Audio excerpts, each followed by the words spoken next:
ends like this. But when Duke St. Germanus departed, he clearly said that everything was beyond redemption. Huh? That sounds familiar. Wait, it's from that novel I came across while researching the numerological array. He's only a genius when it comes to mechanics. And everything else, he's just an ordinary person. Huh? What was that noise? Whatever, I'll just fix it in post. Miss Jacoba, please don't speak as if I were the accomplice. Not so hard. This box isn't sturdy enough for that. This is why I keep saying, don't put too much trust in Clockwork Mecha. Unlike humans, machines don't have a heart. A heart? That's right. It's what's on the inside. It's also referred to as someone's soul, or likened to free will. You can think of it as a person's core, what makes them unique. In general, though, people don't believe machines are capable of having a soul. You said my emotion module was faultless. It is, but that's not quite the same thing. Do you think I have one then? A heart? I don't think so. I know so. The question is, do you recognize it within yourself? That's where you're wrong. I can't believe this. Forcing me to hide in a box and listen to this drivel. Me. In the end, clocks tick through tranquil years. Fish swim in crystalline springs. No matter how grand a dream is, it will fade away like this. Forlorn, wordless, silent. And cut. Whew, that was a long one. What did you think? If she makes them do another take, I'm going to flip a lid. And not just the one to this box. There were some weird audio things going on, but acting-wise, it was great. It's a keeper. Perfect. That means I can get out of this box. it's our turn. Camera operator, set up for the next scene.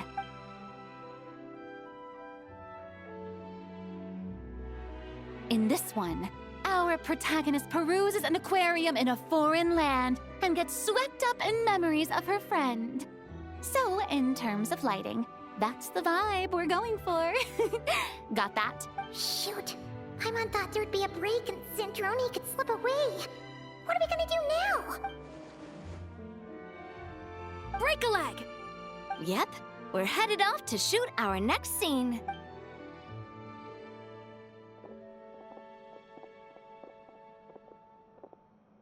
All right, quiet on set! We're about to start rolling. Ready, Miss Columbina? Miss Columbina? I think she would like this. Quick, we should roll on this.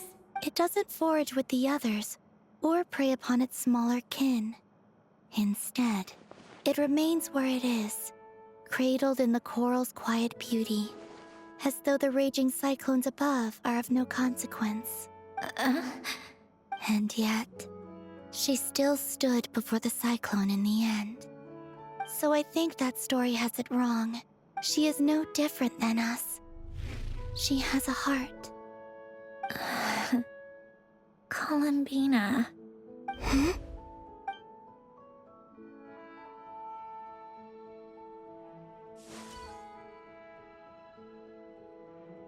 Uh-oh, is she onto us?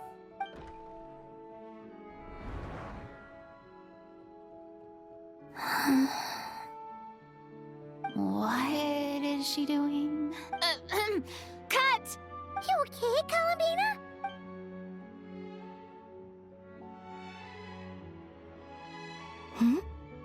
Oh, yes. I just thought... Why don't we take a short break? It's been a long day of shooting so far. That last take was beautifully organic, though. We can use it as is. No need to go again. Thanks, Director Farina. But I'm fine to continue. You're sure? In that case, let's shoot some quick B-roll. Then we can move to our next outdoor scene.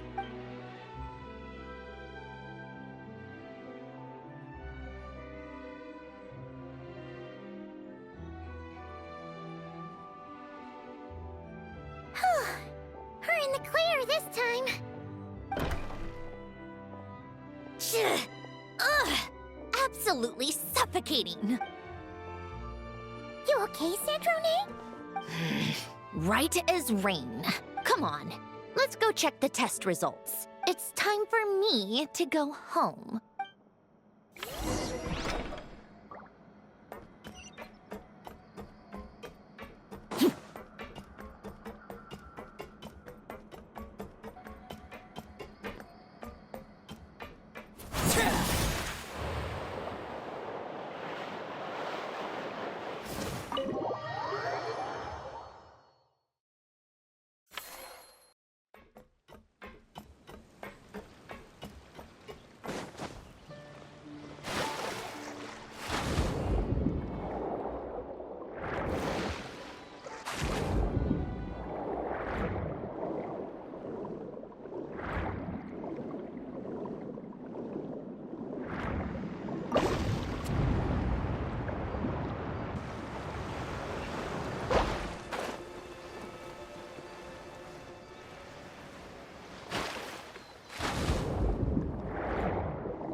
All right, it should be around here. Give me some space. I'll activate the water insulating mechanism.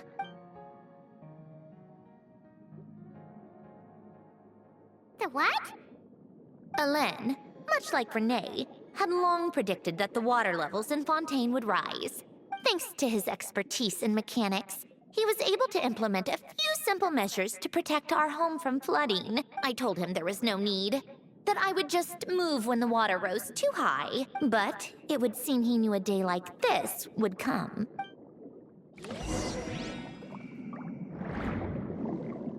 All right, the silt has been cleared away. Go activate the mechanism for the first sluice gate. That will fill the empty middle chamber with water.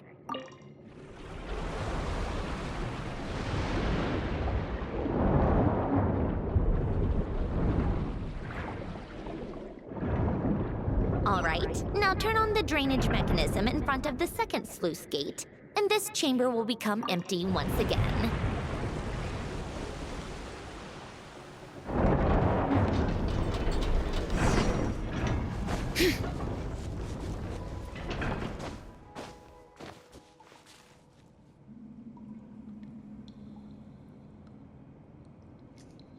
No fucking shot.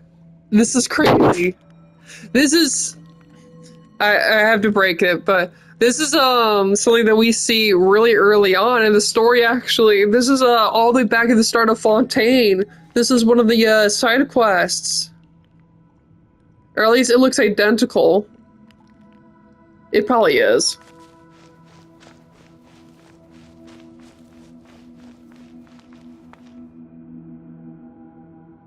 So, this is where you used to live?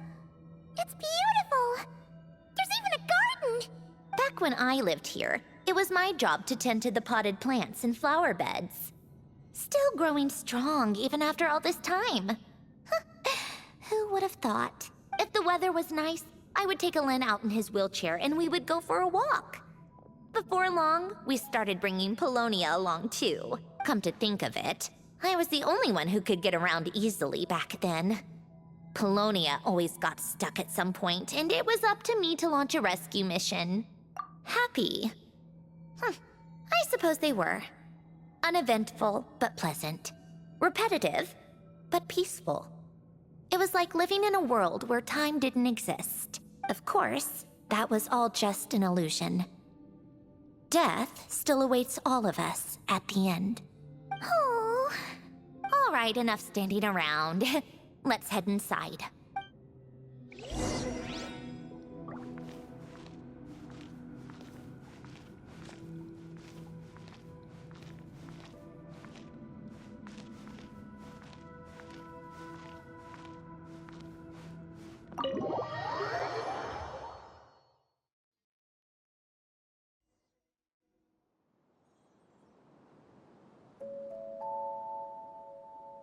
Yep, this place is exactly how I left it. Nothing has changed. What is it? Huh? How did you get... Oh, Arlecchino gave it to you, didn't she? And you... read the whole thing. Just so you know, a lot of that was written a long time ago. At that very desk, to be exact. Anyway, since you've already read it, you should just hold on to it. I can always start a new one. Well, feel free to look around. I'm going to start looking for the gift Alen mentioned. Oh, but be careful with the stuff around here. I'm not saying you can't touch anything. Just try not to choke on the dust. Polonia.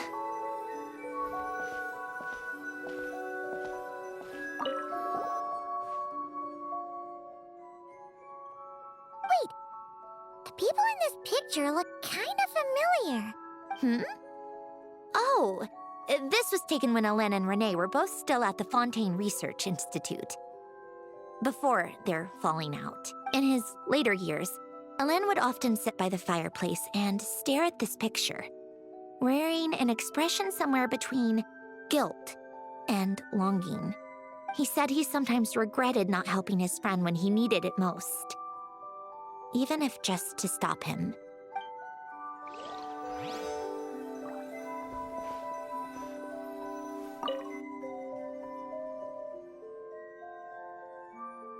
Oh, these are some of Alen's drafts from his later years. Just casual doodles, really. And these are just some unimportant letters. I couldn't be bothered to sort through them before I left.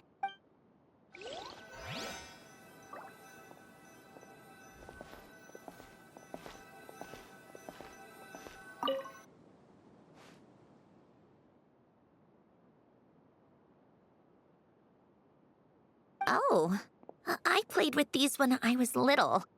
During the first few months after I was created. I mean, at first, Alen and I would play together, but it didn't take long for me to become unbeatable.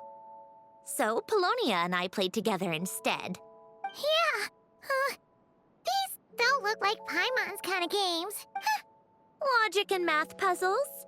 Those happen to be my specialty. It's been so long. What do you say? Should we play a few rounds? Let's go with this one. The gears on the left are stacked from largest to smallest. The goal is to move them to the other side in the fewest number of moves. Just remember, You can't stack a bigger gear on top of a smaller one.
Looks like it took you a few extra moves.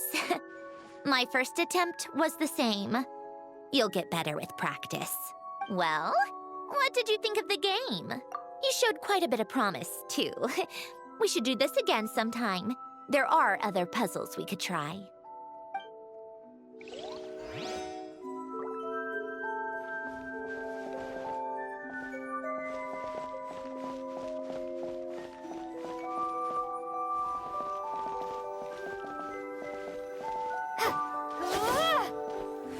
Old notes.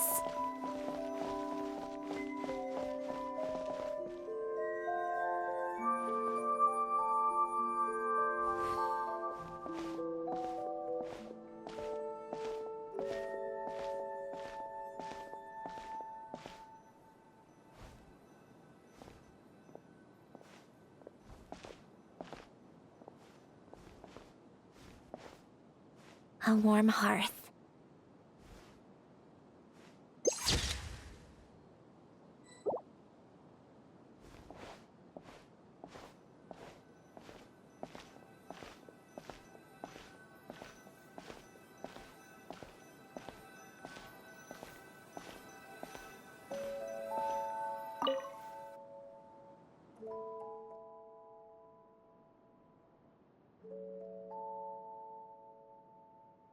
This was Elend's workbench.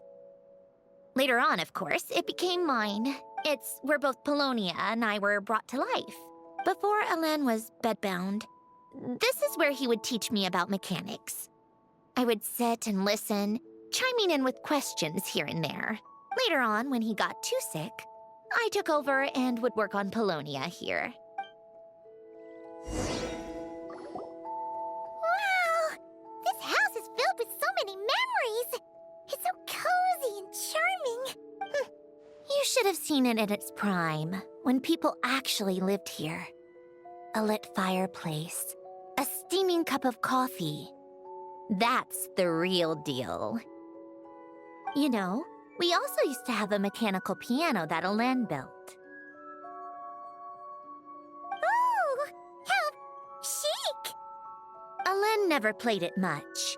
He probably wasn't able to at that point. But I managed to teach myself. Music theory is essentially math after all. Once you learn the patterns, it's not really that difficult. I loved perusing Elend's collection of classical music. The chords and harmonies felt like individual mathematical puzzles. It was fascinating. So I did some composing as well. But as Elend continued to deteriorate, even the sound of music began to grate on his nerves. So I got rid of the piano. Aww. Back then, I assumed a piano was like an ordinary clothing rack, commonplace in every home and easily replaceable. It was only after I left that I realized how hard a good piano is to find.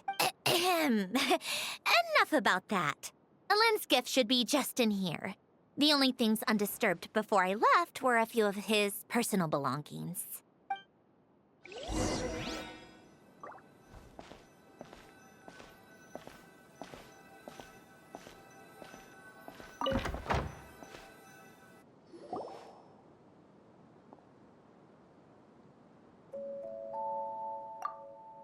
Wait, there's a hidden compartment at the back of this box. Looks like it's locked with some kind of gear mechanism. Knowing you, Elend, I'm guessing it goes like this. Got it. Let's see here. A box? Well, you gonna open it?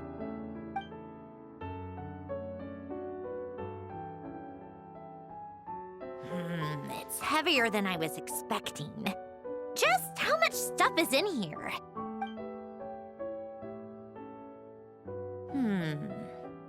A letter? And a bunch of junk underneath it. None of it seems that important. Wait a second. This should be it. Oh, a cube? It's a multi-dimensional algorithmic core. Elend would use it to store information.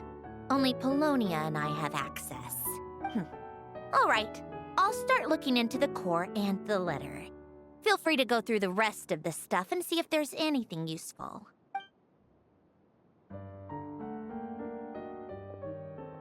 Okay. Hold on. There's another picture in here. This one has writing on the back. A snapshot of you playing among the plants shortly after you were born. You seem to like these flowers a lot. May you grow and flourish just as they do. Huh? Wow! Look how happy you are in this picture. You've changed a lot since then, huh? What's that supposed to mean?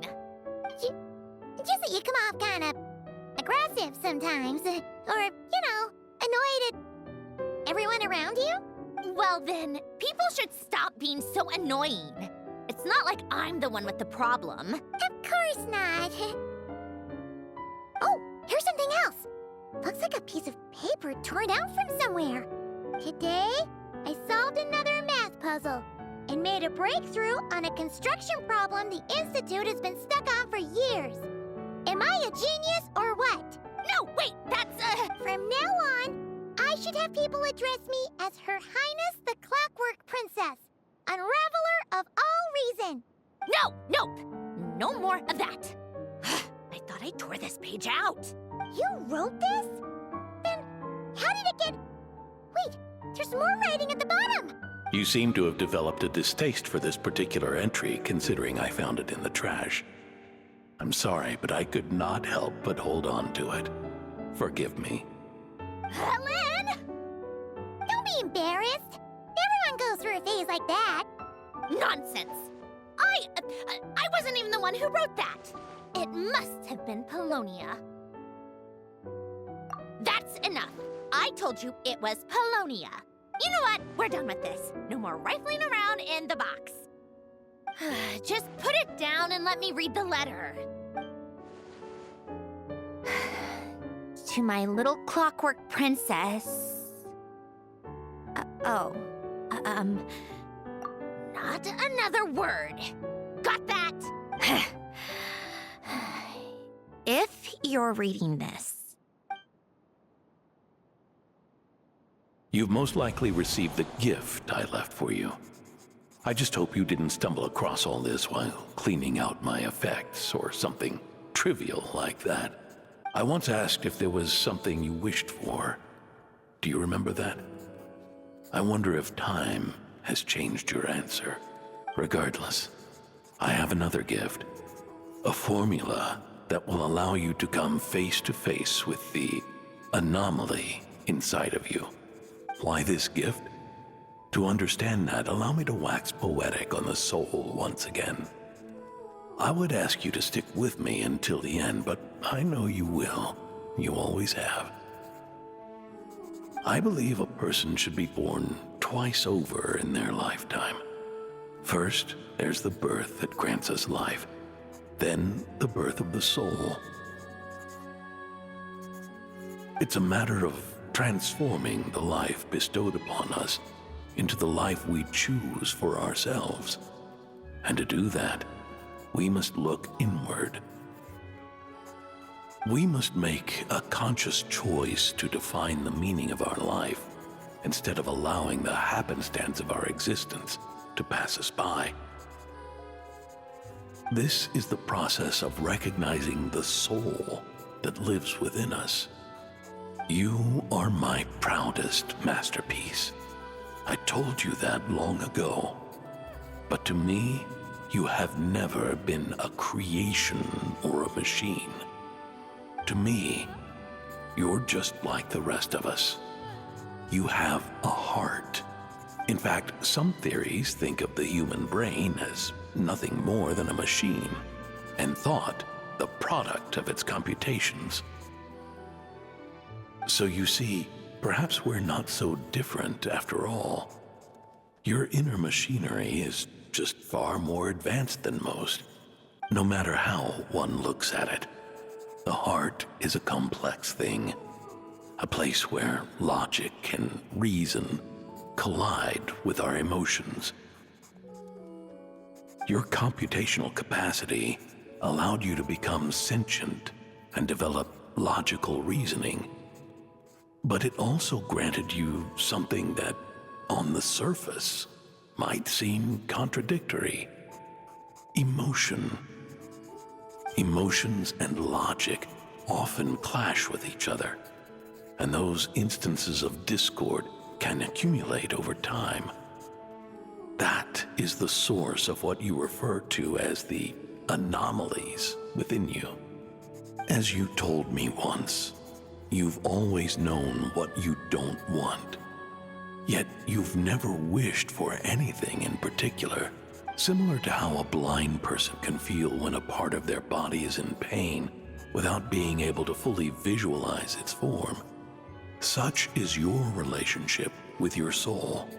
So, what I leave you now is this: a formula that will allow you to see the shape of your soul. For if you want to protect your heart, you must first be able to recognize it within yourself. Of course. Whether you use it is entirely up to you. You are, and always have been, free to do as you wish. Regardless, whether by my formula or some other means, I trust you will know your heart one day. You always were a fast learner. And the smartest person I've ever known. Ellen. Oh. I'm fine. I've already figured out how this formula works. Let's get out of here and then we can use it. You made up your mind already? You're gonna do it? Why wouldn't I? Resolving the anomalies within my core is the reason I came here in the first place. No, I can do this on my own. But, do you want to watch? What do you mean? I already know what anomaly I need to resolve. Like Alen said, she's an amalgamation of all the times my logic algorithms have clashed with my emotions. And by resolve, you mean that literally? Or... Yes. But if you, let us in like that, wouldn't that mean letting us see a bunch of your, you know, inner thoughts and secrets? If what Alen said is true, then I'm about to be... born anew. Or whatever. This is your chance to be lucky enough to witness it. Besides, you already read my whole diary. When it comes to keeping my innermost thoughts to myself, well, I think that ship has sailed. You really sure about this? How many times do I have to say it? I finally let you in as... friends, and you want to question it. I'm not gonna offer a second time. Enough with the mushy stuff. Just follow me.